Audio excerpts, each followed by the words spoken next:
Hey, welcome to JB Outdoors. Today I'm going to teach you how to do something that I should have done back in deer season, but I ran out of time. Have you ever run out of time to do something that you wanted to do? Well, today I'm going to be showing you how to hang a feeder using the winch on the four-wheeler. You can also use the winch, a hand crank winch if you have one. I'm going to take you down in the swamp, get this feeder hung up, try to get it where the bears and the pigs won't mess with it. Stay tuned. Here's a view of the feeder yesterday. You can see all the mud stuck on the leg there. I was trying to get it in the ground, get it set up, thinking if I put enough corn in it, it'll make it heavy enough to where pigs can't knock it over, or a bear.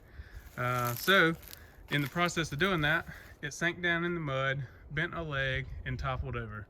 That's a real problem. So to fix that, I have climbed this tree, and as you can see up there, there is a cable coming into the tree. That cable goes all the way over to this tree. They are separated by about 20 to 30 feet. Any distance will do as long as your cable will reach. I used my climbing stand and climbed the tree, connected the cables around it, wrapped it around the tree and connected the cables. That cable is rated at around 900 pounds. I plan on only putting about 200 pounds of corn in it. There's the gravity feeder that we've had destroyed several times. We're not sure if it's raccoons, pigs. There has been a bear spotted out here. As you can see though, it's a really nice swampy area down here. There's no telling what kind of wildlife lives out here.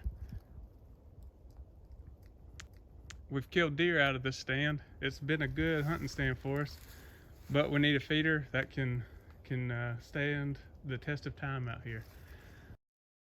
So what I have done is I've climbed both trees. Like I said, I've climbed both trees and I connected the cable. I have put a pulley on it. And today I'm going to be using a rope. Maybe that's not ideal, but it's what I have today. The rope is rated for around 400 pounds. And so I'm going to use the four-wheeler winch to hoist the feeder up into the air. And then from there, I'll tie the rope off to a tree.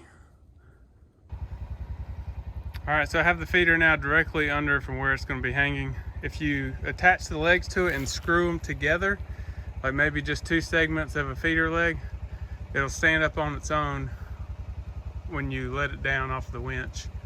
That way you can add corn to it, you can do whatever you need to, and it's not going to just topple over, or it's not going to be sitting on the motor, which you don't want that either.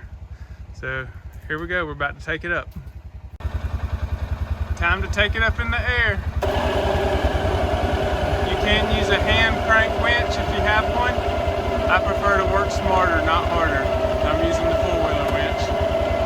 A good rule of thumb is if you have black bears in the area, take it about 8 feet off the ground. That way when they're standing up on their back legs, they can't swing and hit it, knock it over and break it and all that stuff. So make sure you have the motor programmed, ready to go, and bring it on up.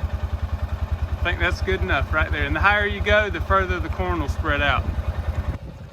Now you may be wondering, how do you get it off of the winch without bearing the weight of it? I tied some kind of double loop knot in there, so I have the winch. I can hook that to the loop, and then I'm just going to take the string here and I'm going to tie it to this tree. This is slack. The rope is now secured to the tree. I let a little bit of slack out on the winch. See, it just unhooks real easy. You're all set. The only catch to this is when you come back out here, you will need the four-wheeler to get the feeder down, unless it's completely empty. But there you have it. We'll be hunting this soon. All right, I've showed you how to hang a feeder. All this can be done in less than an hour's worth of work by yourself. I'm out here by myself today. You can do it less than an hour and probably less than $20, $25 from the local hardware store.